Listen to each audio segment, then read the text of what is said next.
സാഹിത്യപരമായ ഒട്ടനവധി ചോദ്യങ്ങളും ഉത്തരങ്ങളുമായി ഡീപ് സാഹിത്യത്തിലേക്ക് സ്വാഗതം. ഇന്ന് ആട്ടക്കഥയെ ആസ്പദമാക്കിയിട്ടുള്ള ചോദ്യങ്ങളാണ്. കഥകളിയുടെ സാഹിത്യരൂപമാണ് ആട്ടക്കഥ. ആട്ടക്കഥയുടെ ദൃശ്യാവിഷ്കാരമാണ് കഥകളി എന്നും പറയാം. രാമായണം കഥകളെ ആസ്പദമാക്കി കൊട്ടാരക്കര തമ്പുരാൻ രചിച്ചവയാണ് ആദ്യത്തെ ആട്ടക്കഥകൾ.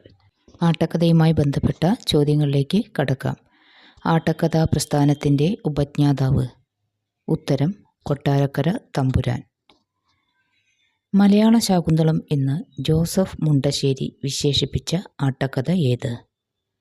ഉത്തരം നളചരിതം.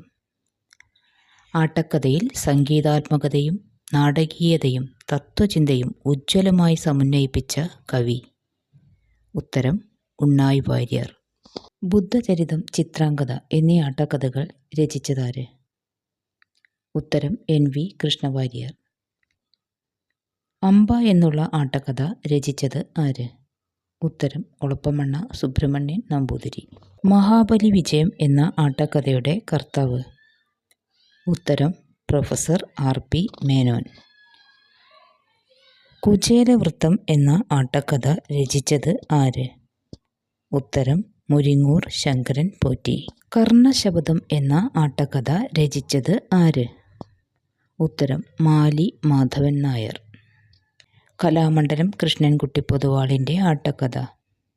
ഉത്തരം ഭീഷ്മപ്രതിജ്ഞ. വള്ളത്തോൾ എഴുതിയ ആട്ടക്കഥ ഏത്? ഉത്തരം ഔഷധാഹരണം. സ്വാതി തിരുനാളിൻ്റെ സദസ്യനായിരുന്ന പ്രമുഖ ആട്ടക്കഥാകൃത്ത് ആര്? ഉത്തരം ഇരയിമ്മൻ തമ്പി.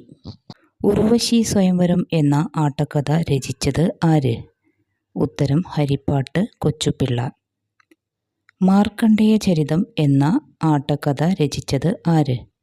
ഉത്തരം അഴകത്ത് വിദ്വാൻ കുറുപ്പ്. ഉത്രം തിരുനാൾ മാർത്താണ്ഡവർമ്മ രചിച്ച ആട്ടക്കഥ? ഉത്തരം സിംഹധ്വജ ചരിതം. പുതിയിക്കൽ തമ്പാൻ എഴുതിയ ആട്ടക്കഥ? ഉത്തരം രാമാനുകരണം.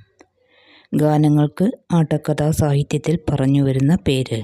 ഉത്തരം പദം. ആട്ടക്കഥകളുടെ രചനയിൽ പൊതുവെ ഉപയോഗിച്ച് കാണുന്ന ഭാഷ ഏത്? ഉത്തരം സംസ്കൃതവും മലയാളവും ചേർന്ന മണിപ്രവാളം. കംസവധം എന്ന ആട്ടക്കഥ രചിച്ചത് ആര്? കിളിമാനൂർ രവിവർമ്മ കോയിത്തമ്പുരാൻ.